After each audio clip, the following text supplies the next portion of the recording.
ومن كل شيء خلقنا زوجين لعلكم تذكرون ففروا إلى الله إني لكم منه نذير مبين ولا تجعلوا مع الله إلها آخر إني لكم منه نذير مبين كذلك ما أتى الذين من قبلهم من رسول إلا قالوا ساحر أو مجنون أتواصوا به بل هم قوم طاغون فتول عنهم فما أنت بملوم وذكر فإن الذكرى تنفع المؤمنين وما خلقت الجن والإنس إلا ليعبدون ما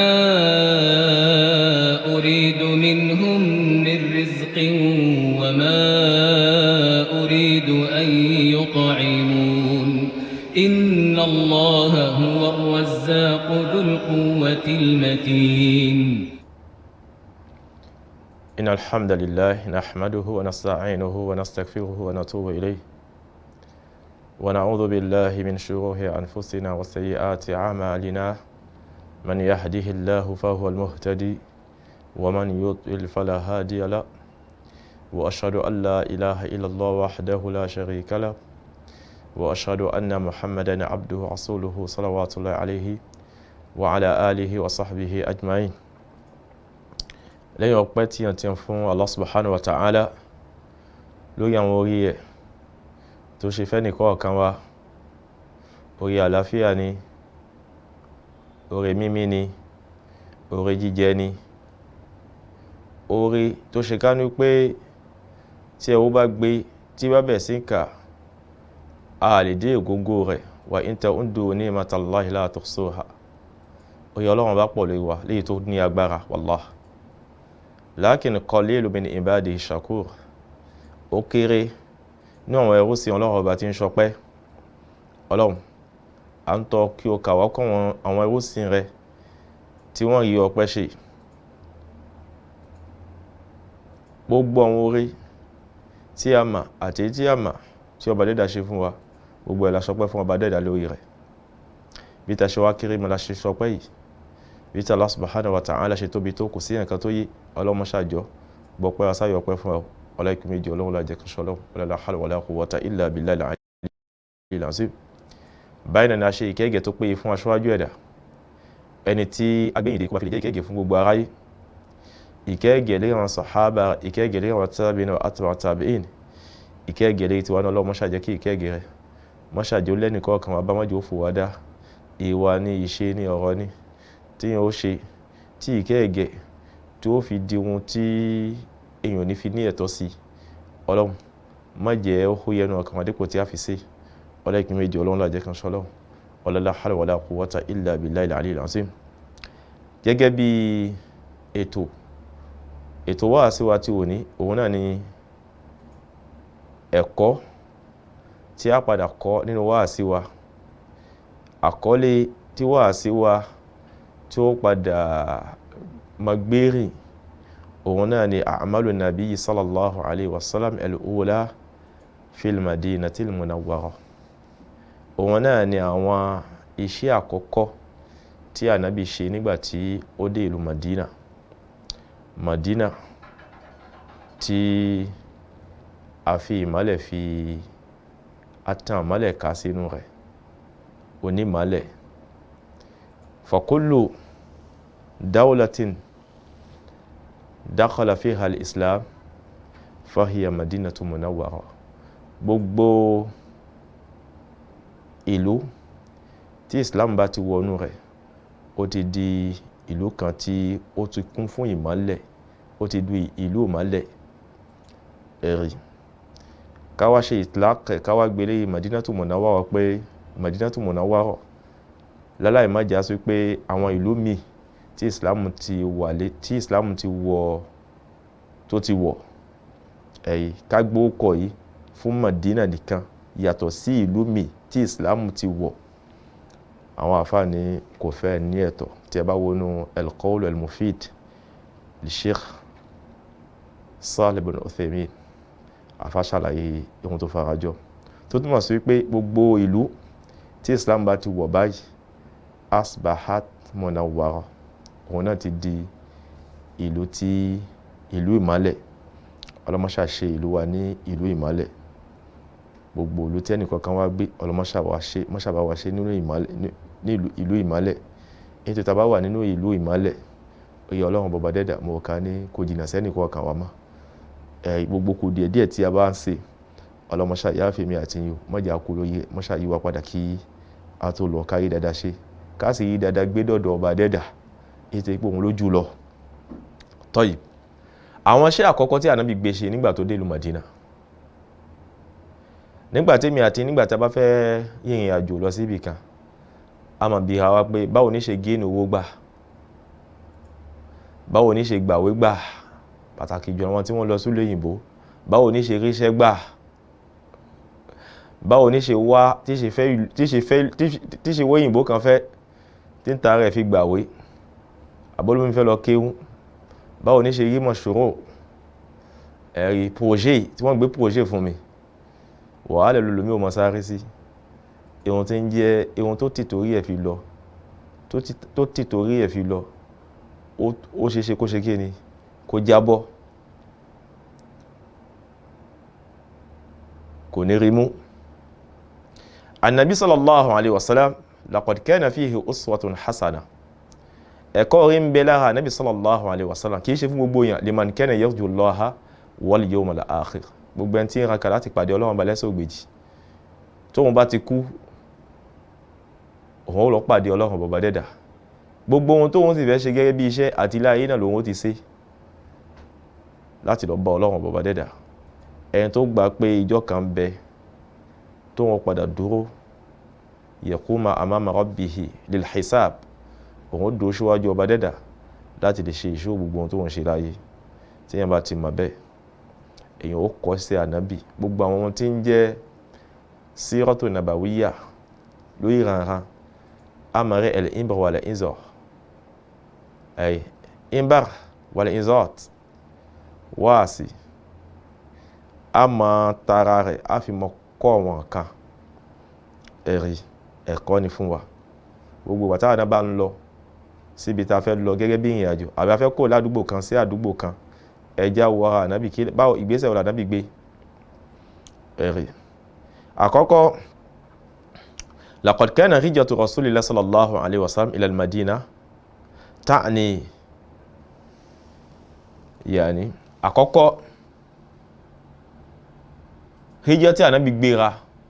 kò ní ìlú Makkah lọ sí ìlú Madina ń túmọ̀ sí wípé Ànábì ó fẹ́ ṣe ibì kan, ó fẹ́ pinlẹ̀ daril Islam. èyí àníyàn ni li'anna al-insan khuliqa min ajli ad-din wa min ajli al-ibada. ọmọ èdè ni àti torí kankan fi dá nítorí kó wá jọ́sìn láyé ni. tí yẹn bá wáyé tí ó bá gba sórípè, kò gba BPC, kò gba BAC, kò lọ licence, tó ṣẹ̀sìn fọ́lọ́run ọba, ohun tí ọba dẹ́dà bùkátà lọ́dọ̀ ẹ̀ nínú ẹ̀sìn, ó gbìyànjú, ó ṣojú kòkòrò ẹ̀, ó wà, ó sì máa ó yé, tó bá dẹ́dọ̀ Ọlọ́run ọba, Ọlọ́run lórọ̀ hábẹ̀ marhaba, Ọlọ́run ó kí kó káàbọ̀, Ọlọ́run ó gba wíwọlé rẹ̀, òun náà ó kí Ọlọ́run ọba kó kú lé. àmọ́ ṣùgbọ́n nígbà tí yẹn bá wálé ayé àfẹ́wé àfilé ayé, ó gba BPC, ó gba BAC, ó gba licence, ó gba maîtrise, ó gba doctorat, àmọ́ ohun tí ń jẹ́ ẹ̀sìn tí ọba dẹ́dà ti torí ẹ̀ fi dá ó jù sẹ́yìn ni, kò kákún. gbogbo ohun tó gbà yẹn wallahi wọ́n lè dúró tì níbi ìyà Ọlọ́run bọba dẹ́dà nígbà tí ìyà Ọlọ́run bá fẹ́ jẹ, wọ́n lè dúró tì, wọ́n lè kó níbi ìyà Ọlọ́run bọba dẹ́dà, ló padà jìyà. la fi ń pe rasákìsì gbogbo ipò tí a padà ní láyé, gbogbo owó tí a ní, owó yìí kò lè mú ọmọ ayé yahsabu anna malahu akhlada. Ọmọ èdè ni ọmọ wò ká ní pé owó tóun ní ó lè gbóhun kóhun gbáyé rẹpẹtẹ, òun ó ṣe sún ẹ̀, òun ó ṣe gbá, òun ó ṣàwo, gbogbo sún ẹ̀ tó ṣe ara ó padà jọ, ara ó jù, ara ò ní darama, ó wà láyé pẹ̀lú sún ẹ̀ náà, ara náà ò ní wá gba sún ẹ̀ tó bá dìgbà kan mọ́, ó padà wá kó láyé náà ni, nítorí ọ̀rẹ́ ni tó fi jọ tó gan mọ́lé ayé tí ò kú. Ìgbéra Ànábì láti ìlú Makkah lọ sí ìlú Madina sallallahu alaihi wasallam, Ànábì dà gẹ́gẹ́ bí múnṣíà mọ́ṣá kíní, Ànábì ó fẹ́ pinlẹ̀, múnṣíù l'Ànábì jẹ́ ẹni tó fẹ́ pinlẹ̀, ó sì fẹ́ jẹ́ ìpìnlẹ̀ àkọ́kọ́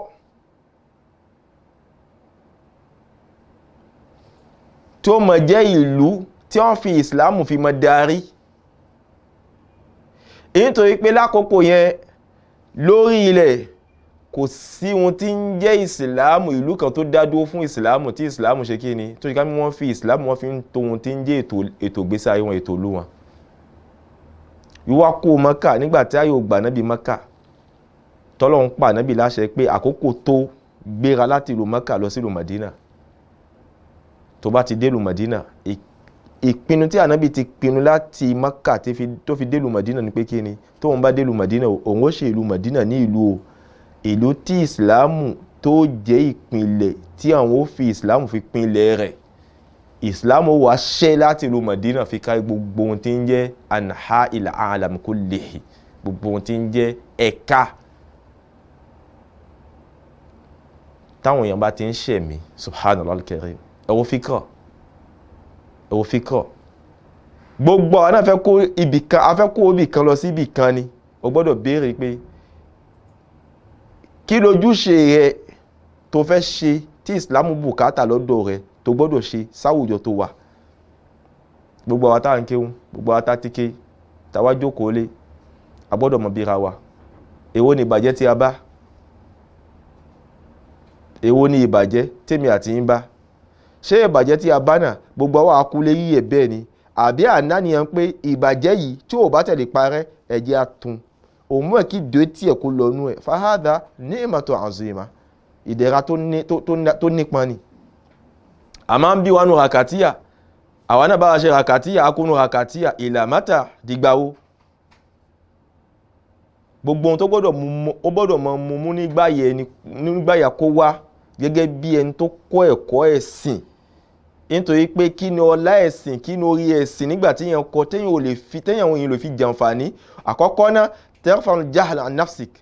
ìwọ̀n tí ń já ìmọ̀ kó gbé kò ní ara rẹ̀. Gbogbo wọn tí wọ́n wà ní agbègbè rẹ̀, àwọn náà gbọ́dọ̀ ní ṣòro, wọ́n gbọ́dọ̀ ní sàn tí mọ̀ pé lágbájá ó kẹ́kọ̀ọ́ ìsìlámù, ó sì wá ṣe nítorí ti Allah, nítorí pé kí ládàá rẹ̀ kó bá fi lè dúró. Nítorí ládàá rẹ̀ ó padà yòrò ló padà lọ nígbà tí wọ́n bá ṣe nítorí Allah subhanahu wa ta'ala. Ẹ̀rí idhan faqad kana idhanan bi dhuhuri dawlati islamiyya, ibẹ̀ yẹn wọ́n fẹ́ gbé kalẹ̀. Ẹ̀rí wọ́n fẹ́ polongo, wọ́n fẹ́ fi hàn pé ìsìlámù, ìlú ìsìlámù a fẹ́ pinlẹ̀ kalẹ̀, a fẹ́ ṣe ohun tí ń jẹ́ ìlú ìsìlámù, a fẹ́ ṣe, a fẹ́ gbèrò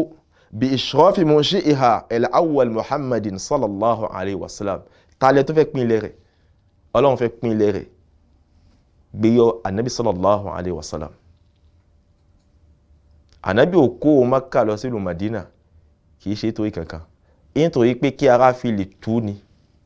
kí ìsìlámù fi lè gbòòrò. Ìgbà tí ìsìlámù ò gbòòrò níbì kan, wọ́n kọ́kọ́ lọ sí Habasha náà, Ànábì ò tẹ̀lé wọn. Àwọn kan náà sàhábà lọ sí Habasha tí ń jẹ́ el-hijjatul ula, hijja lákọ̀ọ́kọ́. Nítorí pé ìlú Habasha lákòókò náà kìí ṣe ká ní pé ìlú ìsìlámù ni,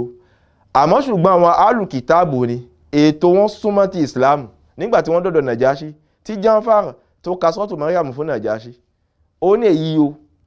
tí ànábì tó wá nísí o, ọkọ̀ kan náà ní tún wà, kò jáde kúrò nínú ohun tí Ìsá tó mú wá bá wa. Làwọn àfáàfẹ́ sọ fún wa pé nígbà tí ẹ̀sìn ò bá túyàn ní ibì kan, téèyàn sì ní àrídájú pé téèyàn bá lọ sí ibòmíì kódà kó já sí pé wọ́n sí lérí ẹ̀sìn wa gẹ́gẹ́ bí àwọn tó jẹ́ alùkìtà ẹ̀sìn wọn sí lérí àmọ́ a wà nínú hìmáyà a wà nínú ìdáàbòbò pẹ̀lú ẹ̀sìn wa táwọn ṣe àmọ́jọ́sìn wa tí wàhálà oníkàn wa níbi ìjọsìn wa a lè ṣe hijira kó níbẹ̀ ká lọ síbẹ̀ pẹ̀lú pé wọ́n yìí ṣe ìlú Islam tàbá wá ìlú Islam ibẹ̀ ní ká lọ ẹ yìí pé wọ́n kò ní Mákà lọ sí Habasha èyí ní Ethiopia lóde òní lẹ́yìn ìgbà tí wọ́n wá kó bẹ̀ tí ọjọ́ wá lọ Ọlọ́run wá pa Ànábì láṣẹ pé kí ni ẹ̀lán gbìyànjú ṣe hijira lọ sí ìlú Madina ẹ̀rí àkọ́kọ́ àwọn ohun tí Ànábì gbé ṣe àwọn iṣẹ́ mẹ́ta kan l'Ànábì gbé ṣe nígbà tó dé ìlú Madina tó gbọ́dọ̀ mọ jẹ́ ohun tó mọ mú ní ìgbáyà mùsùlùmí kọ̀ọ̀kan al-awwal bina'ul masjid ó kọ́ mọ́sálásí ó fi ohun tí ń jẹ́ ilé ìjọsìn ó fi ń ilẹ̀ gbogbo àná tàbá fẹ́ kọ́ mọ́sálásí kákọ́ tó ìta Allah tàbá wá kọ́ ká gbé fẹ́ni tó lè dáyé rẹ̀ tó kọ́ nípa halal àti haram ẹ má jẹ́ akọ́ mọ́sálásí ká tó dúró tì ká gbé fẹ́ni tó lè dáyé rẹ̀ tó sì bẹ̀rù Ọlọ́run ọba nípa rẹ̀ àìfi mọ́sálásí fi náwó àìfi mọ́sálásí fi wájọ ká fi gbowó lọ́wọ́ wọn rárá akọ́ mọ́sálásí tó yẹ Allah ni nígbà tẹ́ni tó kọ́ mọ́sálásí tó ti kọ́ tó ti Allah ẹni tí a gbélé lọ́wọ́ kóhun náà ló tó ti Allah kí ládá wọn fi lè kún ká fi lè rí ládá wọn gbà léyìí tó kún rẹ́gẹ́ lọ́dọ̀ Ọlọ́run ọba dẹ́dà lọ́dọ̀ ọba dẹ́dà ẹ̀rí wa thaniya iṣẹ́ ìkejì tí Ànábì gbé ṣe al-mu'aqatu bayna al-muslimina amatan wal-muhajirina khasa ìṣe ìwọ̀n tí ń jẹ́ àwọn mùsùlùmí lápapọ̀ Ànábì sọ wọ́n di ọmọ ìyá àwọn muhajir àti ansar ọ̀tọ̀ tún lè ta wọn níbi ìjọmọ̀ ìyá tí wọn àwọn iṣẹ́ àkọ́kọ́ ní kéèkì bana masjidahu ash-sharifa ó kọ́ mọ́sálásí alápọ̀nlé masjid nabawi tí ń bẹ̀lú Madina Ànábì fi lélẹ̀ summa ó ṣe àdàpọ̀ níbi ìjọmọ̀ ìyá láàrin gbogbo ohun tí ń jẹ́ mùsùlùmí lẹ́yìn náà ó tó wá dayanrí ìjọmọ̀ ìyá láàrin muhajirina àti àwọn ansar wọn tí wọ́n kó Mákà tí wọ́n bá ṣe hijira ẹ̀rí kó Mákà lọ sí Madina àtàwọn tí wọ́n wá bá tá ń pè ní ansar nílùú Madina Ànábì ṣe àdàpọ̀ níbi ìjọmọ̀ ìyá lọ́tọ̀ fáwọn gbélégé ẹ̀rí sáàníyà kitabatu wathiqa tá ń pè ní bí dostor constitution Ànábì fi lélẹ̀ hadhihi al-wathiqa haddadat nizama hayati al-muslimina fima baynahum ó fi ẹ̀là síbi ètò táwọn mùsùlùmí ṣe kí ni wọ́n ṣe mọ́ lògbésí ayé ra wọn láàrin ra wọn báwọn la mùsùlùmí lògbésí ayé ra wọn láàrin ra wọn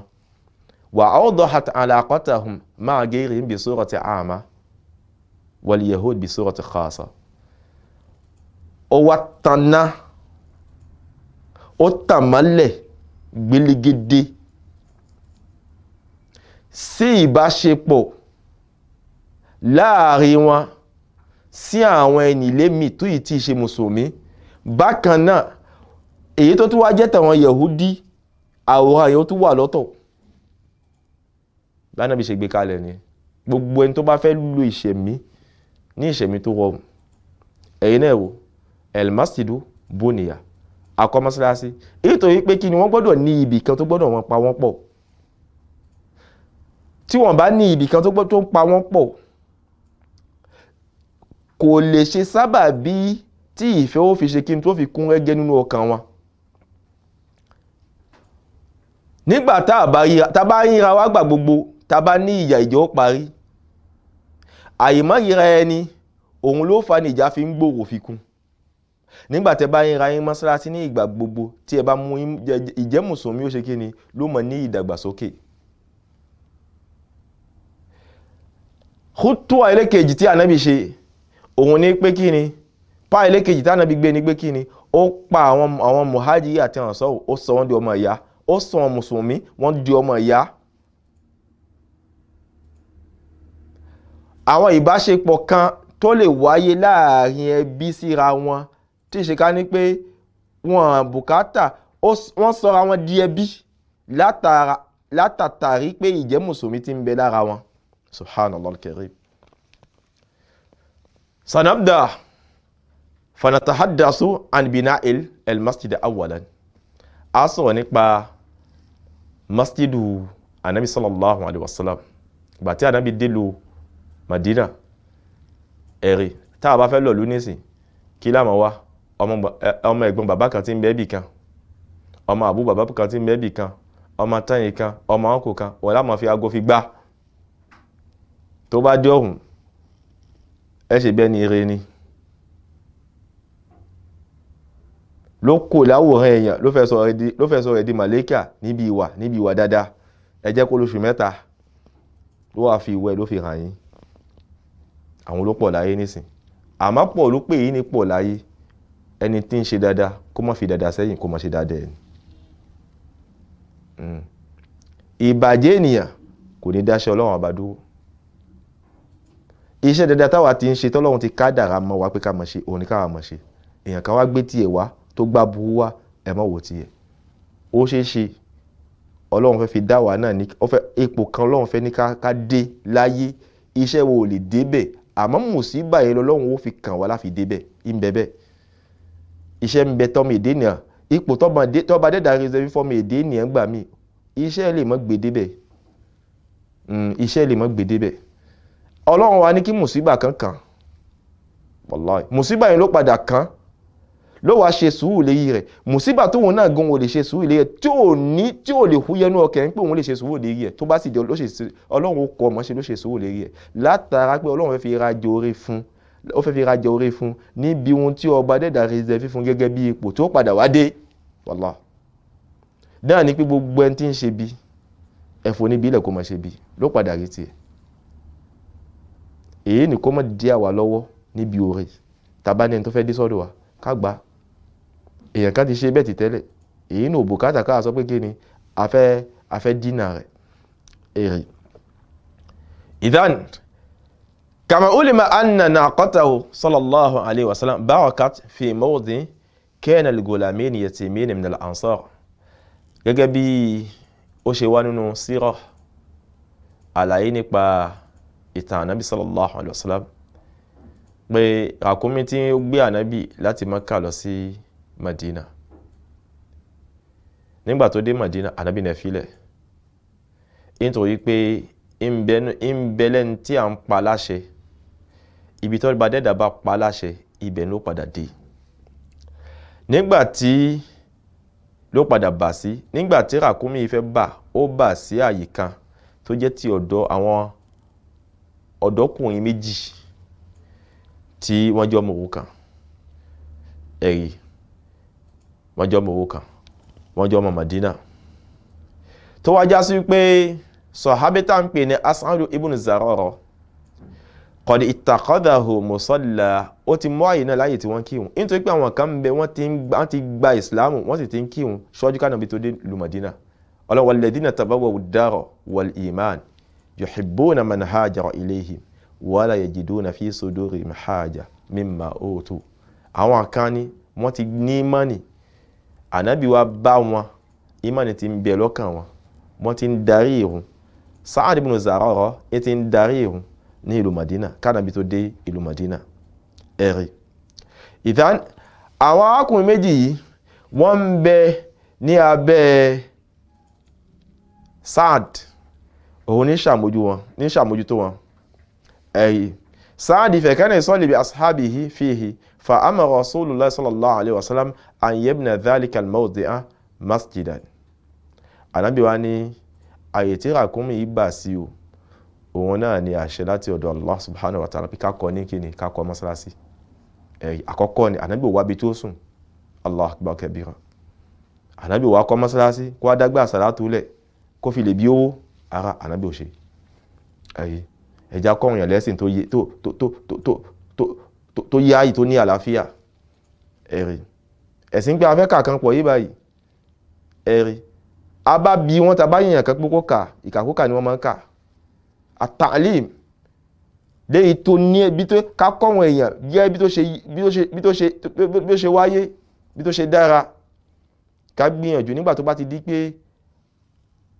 wíwọlé wòde wà pọ̀lú pé ló mọ di ti ọlọ́kùnrin tó lóbìnrin dé ẹja àfilẹ̀ ẹja awóbìnrin fún wọn kí wọ́n kọ́ wọn lẹ́kọ̀ọ́ ká má ṣí ọ̀nà fún èṣù kí ọkùnrin sì kọ́ ọkùnrin ní ẹ̀kọ́ ẹ̀rí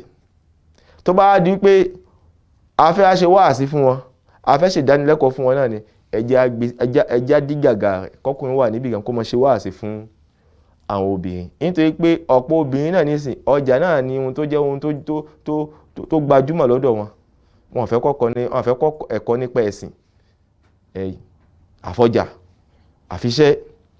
ẹ̀rí gbogbo àtà padà mọ́ pinlẹ̀ mọ́sálásí ẹjẹ́ mọ́ pinlẹ̀ mọ́sálásí náà ala taqwa lórí ìpáyọ̀ ọlọ́run bàbá dẹ́dà káàsì máa ń hìlé ìlànà tí Ànábì sallallahu alaihi wasallam tó fi lélẹ̀ fẹ́mi àtìyín ẹ̀rí Sa'd ibn Zarara kana yusalli bi ashabihi ìmá kí wọn fáwọn ìjọ rẹ̀ níbẹ̀ fa amara Rasulullah sallallahu alaihi wasallam an yabniya dhalika al-mawdi'a masjidan Ànábì ní ààyè tí ràkúnmí tó sọ̀ sí òun ní kí ni kí ẹ sọ di mọ́sálásí kàpá fẹ́ kọ́ mọ́sálásí wọn la fẹ́ kọ́ ní mọ́sálásí wada'a al-ghulamayn Ànábì wa pa ó pé àwọn arákùnrin méjì èyí tí wọ́n jẹ́ ọmọ òrukàn àwọn ọmọ yìí wa kana fi kafalati As'ada èyí ibn Zarara ìdá wọn bẹ ní abẹ́ Zarara Sa'd èyí òun ní ṣàmójútó wọn èyí òun ní ṣàmójútó wọn radiyallahu anhu nísìn Ànábì wa na ẹ jẹ́ kí a ra kìíní lọ́dọ̀ yìí àwọn sọ fún Ànábì pé bana habahu laka ya Rasulallah wa Ànábì abuwe fa aba Rasulullah sallallahu alaihi wasallam hatta ibta'ahu minhuma ẹ̀rí bi 10 dananir ẹ̀rí Ànábì nára Ànábì kọ̀ Ànábì wa ra lórí dinar 10 lákòókò náà Ànábì fi ra lọ́dọ̀ wọn ẹ̀rí gbogbo kan tá bá fẹ́ ṣe ẹ̀rí ká mọ̀ ṣe pẹ̀lú ẹ̀kọ́ tágbára bá ń bẹ tíyàn kan bá ní wọn fẹ́ gbé mọ́ ilẹ̀ jó tágbára bá ń bẹ lọ́dọ̀ ẹ̀ wàláhì ralẹ̀ náà lọ́dọ̀ ẹ̀ téṣù bá lọ yí lọ́pọlọ ìjọ ọjọ́ kan lẹ́jì lẹ́gbọ́ pé ilẹ̀ tó bù yín ó náà ò bu mọ́sálásí mọ́ òun fẹ́ gbalẹ̀ tòun o ìṣẹ́ ti kọ lẹ́tà sí ó náà fẹ́ gbalẹ̀ tòun àbí ohun tí wọ́n tẹ̀ ń ṣe mọ́sálásí náà kò dọ́gba fóun ó sì lè wá já sí ohun tí wọ́n ṣe mọ́sálásí ohun tó tọ̀nà ni o àmọ́ nígbà tó ti dọ́gba fóun yẹn òun fẹ́ tìtorí ẹ̀ láti gba ilẹ̀ mọ́sálásí nígbà tí ẹ bá ti rà á tẹ́ ti ṣèwé ẹ bá ra dé làkẹ́ rà ni tọ́wọ́ bá wá dé àkọọ́lẹ̀ ń bẹ pé rà tá bá ní ẹ̀kọ́ tó ṣe ká nípa àyìn lérí ìlànà tí ń jẹ́ ìlà a bá ní ẹ̀kọ́ tí a rí ẹ̀kọ́ kọ́ lára Ànábì sallallahu alaihi wasallam Ànábì ò gbà ní ọ̀fẹ́ wọ́n náà fẹ́ fún Ànábì lọ́fẹ́ náà Ànábì ní kí ni òun rà àìmọye ilẹ̀ ló ti wọ gòbé sábà kí ni sábà àìgbọ́ra ẹni yé àfẹ́ fún yín lẹ̀ mọ́ àgbàlẹ̀ wa ni wọ́n ti kọ́ mọ́sálásí sí iye báwo la ṣe gbà ṣé wọ́n fọ́ mọ́sálásí ni àgbàwó ní ìsìn ni à ń padà gbàwó tó bá ṣe ká ní pé ìpínlẹ̀ àti sọ ti kún náà ni wàhálà yóò ní sí ẹ̀kọ́ ń bẹ lára Ànábì sallallahu alaihi wasallam Ànábì wa rà pọ̀ lu báwo la ti pè dínárà 10 tá bá wo ẹ̀kọ́ tí a rí kọ́ bẹ̀ a rí pé nakhudh min hadha alladhi dhakarnahu dalaila hama àwọn dalail àwọn ìtọ́ka ó pọ̀ tó ti wà very very important nujmiluha fima yali a ṣàkójú ẹ̀ lérí ibi tí ń ṣe lọ yìí àkọ́kọ́ ni pé mada ahmiyatil masjid fil mujtama al-islami wa dawlati al-islamiyya pàtàkì tí ń bẹ fún ká kọ́ mọ́sálásí nínú society Islam. Nínú Islam àbùkátà mọ́sálásí. A gbọ́dọ̀ àtọ́là, a gbọ́dọ̀ gbé wọn tí ń jẹ́ mọ́sálásí ká gbé sẹ́gbẹ̀ẹ́. Èyí ni bá àwọn kan wí tàn ìlọ mọ́sálásí tí wọ́n pera wọn lọ́kùnrin. Ẹjọ́ ọkùnrin kí ló dé tẹ̀ ìlọ mọ́sálásí? Wọ́n ní rárá, wọ́n ní ìjà ń ṣẹlẹ̀ mọ́sálásí ni. Tó bá mọ́sálásí yẹn wọ́n bẹ̀rẹ̀ sí mọ̀ wẹ̀. Àwọn kan tọ́lọ́run bá tún kẹ́ díẹ̀, wọ́n náà wọ́n fẹ́ lọ mọ́sálásí. Nítorí tí wọ́n bá ti lọ mọ́sálásí jù báyìí, wọ́n máa ṣe kí ni? Wọ́n máa wí pòbẹ́mù wa ni. Subhanallah al-karim. Subhanallah al-karim. Àìmọ́ gbàgbọ́ yẹ̀ sí ni. Naam. Bákan náà wà dáwọ́lá islamiyya. Ohun tó jẹ́ dáwọ́lá islamiyya. Dáwọ́lá islamiyya ìlú tó ṣe ká ní pé à ń rúlẹ̀ pẹ̀lú Islam. À ń darí ẹ̀ pẹ̀lú ohun tí ń jẹ́ àwọn nusus islamiyya, àwọn test islamic la fi ń darí ẹ̀. Ó bùkátà kó ṣe kí ni? Ká ní mọ́sálásí. A ò gbọ́dọ̀ dá mọ́sálásí ní gòlá. Ẹ̀rí faqad aqbala Rasulullah sallallahu alaihi wasallam bi mujarradi wusulihi ila al-Madina al-Munawwara واستقراره فيها على إقامة مجتمع راسخ متماسك يتألف من هؤلاء والمسلمين الأنصار والمهاجرين الذين جمعتهم المدينة أي فكان أول خطوة قام بها في سبيل هذا الأمر بناء المسجد. nínú wọn tí a padà rí pé nígbà tí Ànábì sallallahu alaihi wasallam nígbà tó wọ ìlú Madina tó dé kété tó dé ìlú Madina báyìí tó yí pé òun ní ibì kan tóun lè jókòó sí tọ́kàn tóun sì balẹ̀, òun ò sì sí nínú ìrìn àjò má. Kí ló ṣe? Ó gbìyànjú láti fi lélẹ̀ ohun tó máa jẹ́ mọ́sálásí tó máa dà àwọn mùsùlùmí tó máa dà wọ́n pọ̀. Àwọn Ansọ́rù ni, àwọn Muhajiri ni, wọ́n ní ibì kan tó ṣe ká ní pé ló pa wọ́n pọ̀. Èyí nítorí pé àwọn náà ni àwọn alladhina jama'atul Madina ló kó wọn pọ̀. Ibi tá ti gbé mọ ríra wa bá sọ, òun náà ní mọ́sálásí. Tá bá ń lọ mọ́sálásí, látara mọ́sálásí tá ń lọ, àwọn ẹ̀kọ́ wà tí a mọ̀ kọ́ látara mọ́sálásí tó lòmí ń lọ.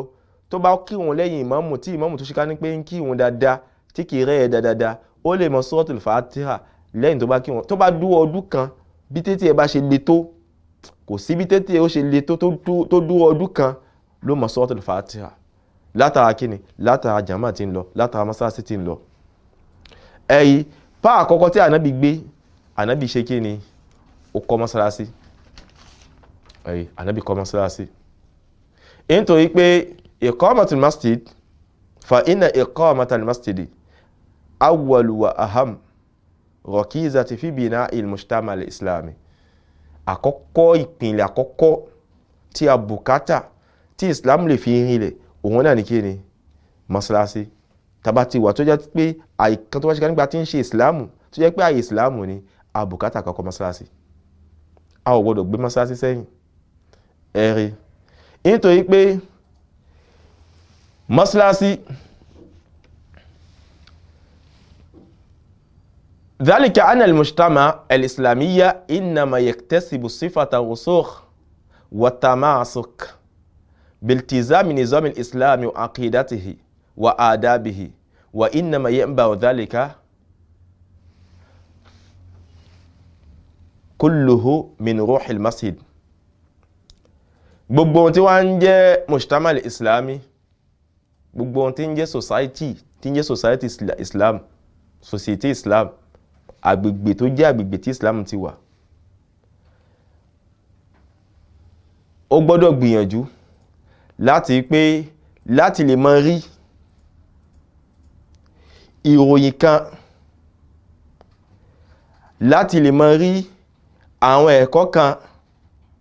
láti lè máa rí àwọn àdìọ́kàn kan. Òun náà gbọ́dọ̀ mọ ní ibi tí ó gbọ́dọ̀ mọ mú àdìọ́kàn rẹ̀. Ó sì gbọ́dọ̀ mọ rí ibi tí a gbọ́dọ̀ mọ rí ẹ̀kọ́ tá fi mọ gbé ẹ̀kọ́ Ìsìlámù. Ó sì gbọ́dọ̀ mọ rí ibi tí a gbọ́dọ̀ mọ rí àwọn ìròyìn tó dára, tó rẹwà, tó ní àlàáfíà. kò sí ibì kan tí a mọ̀ rí àwọn òyìn, kò sí ibì kan tí a rí ẹ̀kọ́ kọ́, kò sí ibì kan tó ṣe ká ní pé kí ni a rí àdìọ́kàn tó dára bí ó bá ṣe ká ní pé inú mọ́sálásí náà la lè ṣàkójọ gbogbo ohun tí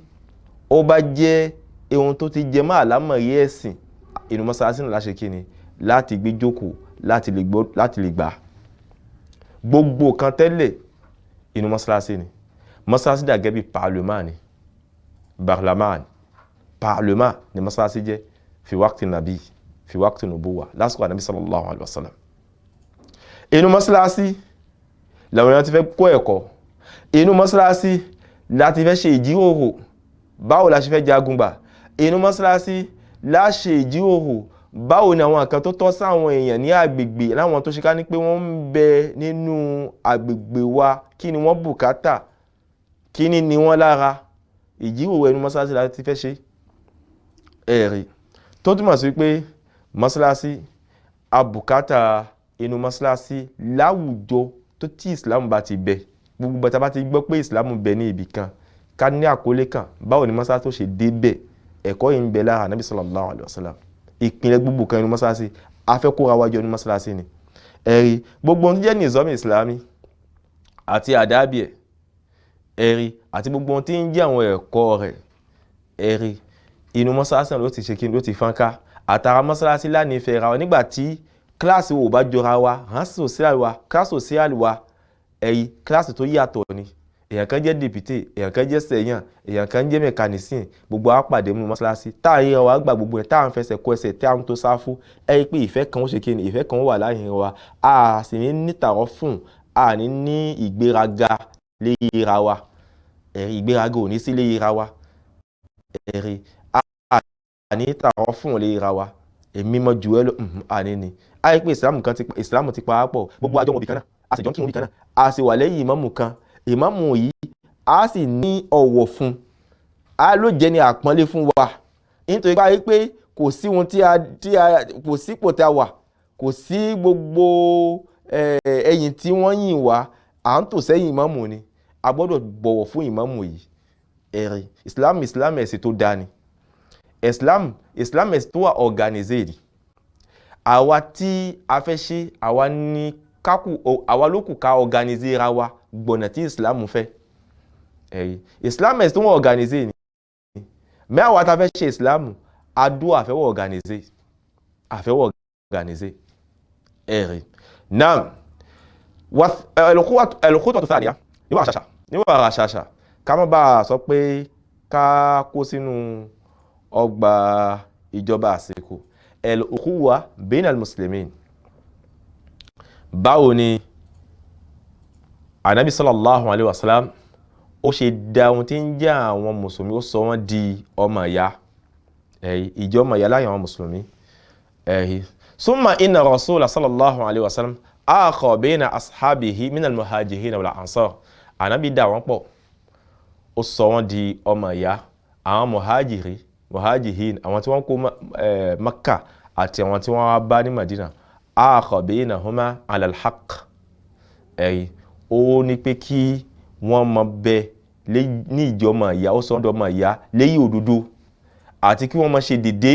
kéèyàn kan máa sọ pé òun dára jù yàn kan lọ ẹ̀rí wa ala an yatawarasu baynahum ba'da al-mamat, àti pé kí wọ́n tún mọ jogún ra wọn kò tán síbẹ̀, wọ́n tún mọ jogún ra wọn lẹ́yìn ìgbà tí wọ́n bá papòdà, tọ́kan náà bá papòdà, tọ́kan náà bá kú, wọ́n tún ní ẹ̀tọ́ láti jogún ra wọn.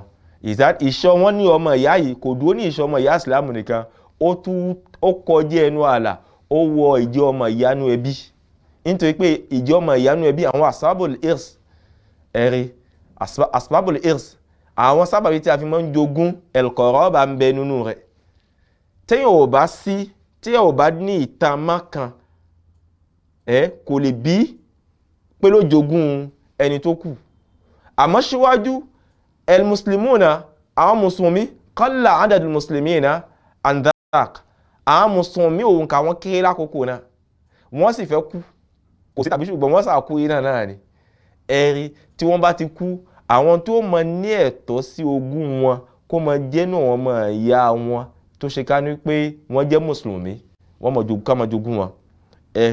haythu yakunu atharu al-ukhuwa al-islamiyya fi dhalika aqwa min athar qarabati yani arahim. Idhan àkókò yẹn ukhuwatu islamiyya ìjọmọ̀ ìyanu islam ó lápá débi pé ó tún ní ipa lọ débi pé ju ìjọmọ̀ ìyanu mọ̀lẹ́bí lọ lákòókò náà. Nígbàtí wọ́n bá sòyàn kan pọ̀ pé ẹ ti jọmọ̀ ìyá tó túmọ̀ sí pé ẹni tí ìsopọ̀ láàrin pé ìjẹ́ ẹbí wà láàrin yẹn wọ́n lè jogún ra wọn ó ní ipò ẹ̀ ó ga ju ipò ẹni tó já sí wípé ẹ jẹ́ ẹbí nìkan lọ tí ì ṣe pé ó jẹ́ mùsùlùmí. وقد قامت هذه الأخوة على أسس مادية أيضا وكان التوارث فيما بينهم من بعد هذه الظواهر المادية وظلت حقوق هذه الإخاء مقدمة على حقوق القرابة إلى موقعة بدر الكبرى حيث نزل في أعقابها قول الله تعالى وأولو الأرحام بعضهم أولى ببعض في كتاب الله. wọ́n ní iṣẹ́ ọmọ ìyá tí ànábì tó ṣe àwọn mùhájírì àwọn tí wọ́n kó Mákà àtàwọn tí wọ́n wá bá Mádínà wọ́n ní ó lè débi pé ó lọ débi màtíẹ̀ níbi pé nígbà tí wọ́n bá fi ìkálẹ̀ tí wọ́n tó ní ti bí kú ó ní ti bí ní ẹ̀tọ́ ẹni tí ń bẹ láyé ní ẹ̀tọ́ sẹ́ni tó kú ó ní ẹ̀tọ́ sí ìkànnì rẹ̀ nígbà tó bá kú. Ìdán wọ́n ní ó wá wà bẹ́ẹ̀ títí wọ́n fi lọ ogun Bádìrì. Lẹ́yìn ìgbà tí wọ́n lọ ogun Bádìrì tọ́lọ́run wá ní pé kí ìsìláàmù ṣe kí ni kí ìsìláàmù kí ó gbòòrò nítorí pé nígbà tí wọ́n jagun Bádìrì ọlọ́run ní pé tó ọlọ́run fi ojú àwọn kèfèrí ọlọ́run fojú wọn fi gbolẹ̀ wọ́n rí fashal wọ́n rí èṣẹ́k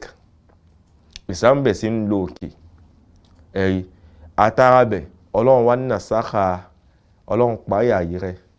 nígbàtí àyà wá sọ̀ kalẹ̀ nínú Suratul Ahzab wa ulul arhami ba'duhum awla bi ba'd fi kitabillah. Ìdán àwọn tí wọ́n súnmọ́ àwọn tí wọ́n jẹ́ ẹbí ìdán wọ́n súnmọ́ra wọn wọ́n ní ẹ̀tọ́ àwọn tí wọ́n jẹ́ ẹbí tí wọ́n súnmọ́ra wọn níbi mọ̀lẹ́bí wọ́n ní àwọn apá kan ní ẹ̀tọ́ ju àwọn apá kan lọ a gbé ọlá fún àwọn apá kan ju àwọn apá kan lọ níbi ìjẹ́ mọ̀lẹ́bí pàápàá jùlọ níbi ìjẹ́ mọ̀lẹ́bí ajẹ́ mọ̀lẹ́bí kọ́ náà ní pé nígbà tí ọmọ ìyá wa kú tí sì ń bẹ inú ẹbí gbogbo òjògùn ẹ̀ ara ó nítorí pé a súnmọ́ra wa ju ra wa lọ okùn mọ̀lẹ́bí okùn òdùkú ni tó ṣàn tí ó mọ̀ kan àwọn àkan ṣíwájú kó tó kan àwọn àkan ẹ mọ̀ bẹ̀ sí pín ogún lérí ibi ìjẹ́ mọ̀lẹ́bí kó má já sí pé ibi ìjẹ́ ọmọ ìyá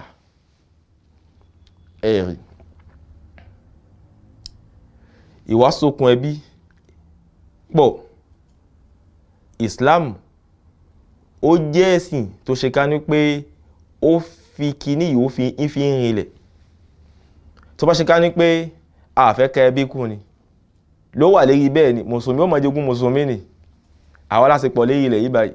ẹni tó bá súnmọ́ ara ẹni láàmọ́ wò ta ló súnmọ́ mi jùlọ náà mùsùlùmí kódà gan lára ló tún mọ bí ògbójìyàn wá pa gan lára nítorí àwọn kan lè jáde pé èmi ló súnmọ́ jùlọ níbi ìbáṣepọ̀ láwọn kan báyìí àwọn kan báyìí àwọn kan báyìí àmọ́ nígbà tí ó ti já sí pé mọ̀lẹ́bí la fi ń jogún gbogbo ẹ ti hàn fètètè lágbájá ló gbọ́dọ̀ jogún nígbà tí lágbájá ò síbẹ̀ ìgbà tí lágbájá wà bẹ̀ o eléyìí ò lè jogún tọ́yìb nínú àwọn ohun tí ànábì fi lílẹ̀ fẹ́mi àti yín lẹ́yìn ìgbà tó dé ìlú Madina síwájú ká tó lọ a gbọ́dọ̀ fi tọ́ra wa létí a sì gbọ́dọ̀ pera wa sákìyèsí nípa ohun tí ń jẹ́ ukhuwatu islamiyya ìjọmọ ìyá ìṣe ọmọ ìyá nínú ìsìlámù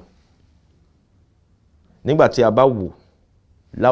láyìíká wa láwùjọ wa a yí pé ìjọmọ ìyá nínú ìsìlámù tí ó fẹ́ kéré ni èsì ò fẹ́ yọ pípọ̀ èmi àti àrìn lérí ìlànà táwọn sálàfù wọ́n yìn lérí ẹ̀ ni àwọn ẹni ìṣíwájú tàbá yìn lérí ẹ̀ ni á padà ṣe kíni á padà jèrè léyìí tó pọ̀ wallahi àrìn lérí ẹ̀ ni ànàníyà pọ̀ tèmítèmí ẹ̀là àthàrọ̀ kó gbọ́lá fún ara ẹ̀ nìkan tí gbogbo èèyàn lọ irúfẹ́ mùsùlùmí lórí bẹ́ẹ̀ irúfẹ́ mùsùlùmí ò ní wọ́n rí ẹ jẹ́ kí òun mọ́sálásí ẹ rí pé èèyàn kan tó ní ìṣòro ni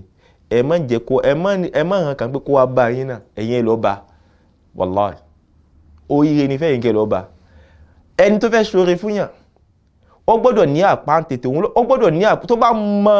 ihun tí ń bẹ lẹ́yìn oore wallahi tẹ́yẹ̀ bá mọ ihun tí ń bẹ lẹ́yìn oore gẹ́gẹ́ bí ìdẹ̀ra tí ń bẹ lẹ́yìn oore ẹni tó fẹ́ ṣoore ló gbọ́dọ̀ mọ̀ ṣalápá tètè sọ́dọ̀ ẹni tó fẹ́ ṣoore fún. gbogbo ẹni tẹ́jọ́ ń kí ìrun jàmá tẹ́ bá rí pé ọmọ ìyá yín kan ń bẹ tó ní ìṣòro ẹ gbìyànjú ẹ dá sọ̀rọ̀ ẹ̀ ọlọ́run ò dá sí ti yín. àwọn kan ń bẹ ọlọ́run ò fún wọn àwọn kan ń bẹ wọn ní àwọn kan ń bẹ ọlọ́run ní kí àpò wọn kó gbẹ ọlọ́run wá ní kí àpò tẹ̀yìn kó kún ọlọ́run dá sọ̀rọ̀ ti yín. àmọ́ bí táwọn ṣe ń súnmọ́ ọlọ́run ọba pẹ̀lú pé àpò wọn gbẹ wọ́n ráyè súnmọ́ ọlọ́run ọba ju tẹ̀yìn lọ nítorí pé ọ̀nà oko iṣẹ́ tẹ̀ ń lò fún yín ní àǹfààní láti lè fi súnmọ́ ọlọ́run ọba ẹ wá gbára àwọn tí àpò wọn gbẹ tí wọ́n súnmọ́ ọlọ́run ọba yẹn ẹ̀yin ó fi mọ̀ súnmọ́ ọlọ́run ọba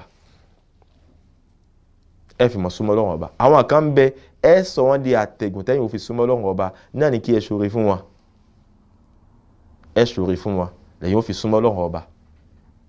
ẹ rí ẹ má jẹ́ àgbé òkú wa ẹ má jẹ́ àgbé sẹ́yìn ìbáṣepọ̀ níbi ìsìlámù wa níbi ìjọmọ̀ ìyá nínú ìsìlámù ẹ má jẹ́ àfà sẹ́yìn jàmá mùsùlùmí. lẹ́yìn náà al-asasu thalith al-asasu at-thalith èyí tó mọ̀ jẹ́ ìpìnlẹ̀ ẹlẹ́kẹ̀ẹ́ta kitabatun wathiqa bayna al-muslimina wa ghayrihim kitabatun wathiqati bayna al-muslimina wa ghayrihim. ìdán àwọn fẹ́ kọ constitution àwọn òfin táwọn lérí rẹ̀ láàrin mùsùlùmí àti àwọn míì tí wọ́n yàtọ̀ sí wọn tí wọ́n ń ṣe mùsùlùmí. Ànábì fi lélẹ̀ fún wa ẹ̀yẹ́ pé tí èèyàn bá fẹ́ tò ètò ìlú tó bá padà sí ìdí síra Ànábì lórí bá ti ṣe ó sì wọ́nà gbígbà wallahi. laqad kana lakum fi rasulillahi uswatun hasana. àwọn mùsùlùmí là ń sùn ṣẹ̀rá àwọn Yahudi wọ́n mọ gbogbo ohun tí ń jẹ́ àwọn tẹ́sì wọ́n sì ń aplíkì ẹ̀ nínú ìgbésí ayé wọn sì ń lòkè gbogbo kan tí wọ́n ń lò táwọn kèfèrí ń lò tí wọ́n fi ní tàkọ́dùn tí wọ́n fi ní evolution nínú ìgbésí ayé wọn inú Islam ni wọ́n ti yọ. ẹ̀sìn ni wọ́n kọ̀ wọ́n náà wò fẹ́ ṣe ẹ̀sìn náà wò fẹ́ ṣe èyí tó ràn wọ́n lọ́wọ́ níbi ètò ìgbésí ayé wọn ṣàlàyé máa mú wọn mú. àwa mùsùlùmí la sùn a sùn bí ẹ̀sìn a sùn bí wọ́n ti ń jẹ́ àwọn síra àwọn kan àwọn àkọọ́lẹ̀ tí a kà táwa ní wọ́n fi ní ìdàgbàsókè nínú ìgbésí ayé wa. Dastur faransé constitution française àti bóná ti gbé mu mazhabi Maliki ni láti òkè délẹ̀ Maliki ni. nígbà táwa náà wá gbà kọ́ gbogbo ìlú tí France tó coloniser photocopie la ṣe photocopie kẹ́ẹ́dẹ́ la ṣe ẹ̀rí àwọn mùsùlùmí yẹ kátàjí. wa hadha al-asas huwa ahammu ma qama bihi an-nabi sallallahu alayhi wa sallam mimma yata'allaq bil qimati ad-dasturiyya lid-dawlati al-jadida. a rí pé ìpìnlẹ̀ kan tó jẹ́ pé tó jẹ́ gbòógì ni tí ànábì tó gbìyànjú rẹ̀ ní ohun tó ṣe ká ní pé ó ní ìbáṣepọ̀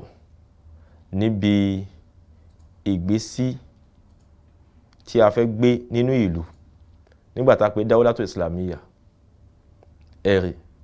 tí a bá wo Ibn Hisham ó gba ẹgbà kan wá fún wa tí fi ń sọ fún wa pé anna nabiyya sallallahu alaihi wasallam lam tamdi lahu siwa muddatin qalilatin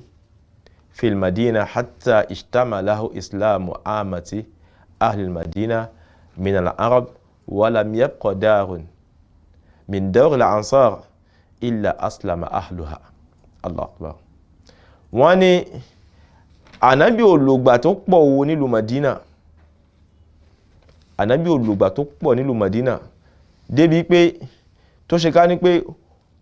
ìwọ̀n tí ń jẹ́ ìsìlámù gbogbo èèyàn gbogbo aráàlú Madina láwọ́báwá abẹ́ni o àbẹ́ni tí ń ṣe láwọ́báwá abẹ́ni o gbogbo èèyàn ni wọ́n ṣe kí ni wọ́n gba ìsìlámù. lam yabqa darun, kò sí ilé kan nínú àwọn ilé nínú ilé Madina gbogbo wọn náà gba ìsìlámù. àyàfà àfi àwọn nǹkan kékeré kan ló kù. àwọn eléyìí tó kù náà àwọn Yahudi a nídìí láti bá wọn sọ̀rọ̀, a nídìí láti bá wọn bá ṣe. báwo ni ànábì kọ àwọn àkọọ́lẹ̀ akọ àndà afradan min qabilati al-Aws, qabilati Aws, àwọn ìran Aws,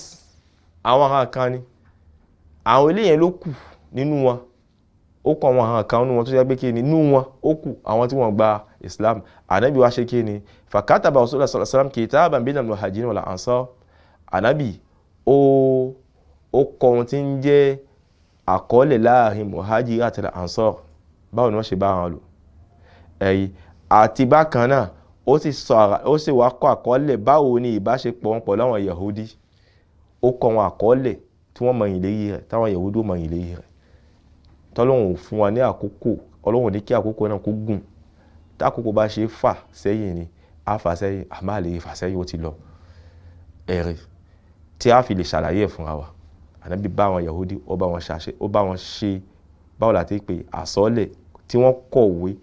tí wọ́n fi lélẹ̀ pé eré wọn tí a fi mọ ìlérí rẹ̀ ní tó fi mọ jẹ́ dáwọ́látò ìsìlámíyà tẹ́mọ̀ bẹ́ẹ̀ lábẹ́ wa tẹ́ẹ̀nù kógun ti wá. táwọn kan bá fẹ́ kógun ti wá àjọ kógun pọ̀ ni. táwọn kan bá fẹ́ kógun ti yín àwọn náà jọ kógun. ẹ sì máa san báwo la ti pè jizya, ẹ máa sanwó erí. àwọn arúgbó yín ò ní san o ẹ̀ǹpò èyí ní ò sí fúlù, Ọlọ́run kó ṣàánú ewu. àwọn obìnrin ò ní san o tí wọ́n bá fẹ́ sanwó erí. àwọn tí wọ́n ní agbára tí wọ́n ṣiṣẹ́ àwọn ni wọ́n san. ẹ wo dídára Islam kó bá dẹ́dà kún wa kó jẹ́ àrí Islam tó tọ́, Islam tó ní àlàáfíà, Islam tó rẹwà ká mú dé ọ̀dọ̀ ọba dẹ́dà. òun ló yẹ ọmọ èdè ènìyàn. àwa fi dídá àsìkò àfi tọ́ fún gbogbo àwọn ọmọ ìyá tí à ń pàdé Sunna TV. Ọlọ́run ní bayọ̀ kó wá jẹ́ dídára yín, Ọlọ́run jẹ́ ó bàjẹ́. èyí tí ẹ ń fọkàn wò tí ò da tó mẹ́rẹ̀, Ọlọ́run bá náwó lérí yín ni, lérí ìyàwó, lérí aya, lérí fámílì. bákan náà fi dídá àsìkò yìí fi tọrọ fún àwọn ẹni wa tọ́lọ́run ní pé àwọn ní gbòógì níbí. Ájì Abdulrasaq àti Ájì wa Musa bọ̀dẹ́dà kó bá nákèsí yín. ẹ ti ń ṣe yìí náà, Ọlọ́run jẹ́ ẹ ṣe jù bẹ́ẹ̀ lọ kẹfí bá fi lè kábàámọ̀ tó dáa tẹ bá dẹ́dọ̀ Ọlọ́run ìyìn bá mọ̀ kí tó ṣe jù báyìí lọ. orí ẹ padà bá lọ́dọ̀ Ọlọ́run ọba nù. gbogbo ohun tí máa jẹ́ kí orí kó pòórá, Ọlọ́run jẹ́ okú yẹnu ọkàn dípò tí ẹ fi ṣe. wala hawla wala quwwata illa billah. gbogbo àwọn bàbá ìyá tó lọ náà Ọlọ́run ṣá fẹ́ríjì wọn kó yọ́nú sáàbùn kó ṣe kó sinmi fún wọn. àwọn náà tí a ń bẹ Ọlọ́run bá dẹ́dà wá ṣẹ́wàkù fún ìmánì, ṣẹ́wàkù fún àlàáfíà, ṣẹ́wàkù fún àṣírí bò. wala hawla wala quwwata illa billahi al-aliyyil azim. subhanaka allahumma bihamdik nashhadu an la ilaha illa ant nastaghfiruka wa natubu ilayk.